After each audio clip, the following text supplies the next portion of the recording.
নমস্কার, এশিয়ান টাইমসের পর্দায় আপনাদের স্বাগত। চলে যাচ্ছে এই মুহূর্তের গুরুত্বপূর্ণ সংবাদের দিকে। গত 27 জুলাই আসারাম বাড়িতে প্রধানমন্ত্রীর মন কি বাত অনুষ্ঠান চলাকালীন সময় শাসক দল বিজেপি কর্মীদের উপর হামলার ঘটনা ঘটেছে।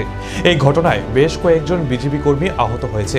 হামলার পেছনে তিপ্রামথার কর্মীদের হাত রয়েছে বলে অভিযোগ উঠেছিল। পরবর্তী সময়ে এক প্রকার চাপে পড়ে পুলিশ প্রশাসন কয়েকজনকে গ্রেপ্তার করেছে।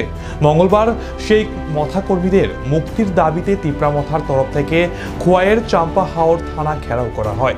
এই ঘেরাও কর্মসূচিতে যারা নেতৃত্ব দিয়েছিল তারা বেশিরভাগই সিপিআইএম দল থেকে তিপ্রামথা দলে বিগত কিছুদিন পূর্বে যোগদান করেছিল। অন্যদিকে এই ঘটনার পর তিপ্রামথার সুপ্রিমো প্রদ্যুৎ কিশোর দেববর্মন সামাজিক মাধ্যমে এসে এই আক্রমণকে অস্বীকার করে পুরো আক্রমণের ঘটনাকে সিপিআইএম এর উপর দোষ চাপিয়েছিল এবং তাকে উল্টো বর্তমান শাসক দলকে পরামর্শ দিতে দেখা গিয়েছিল।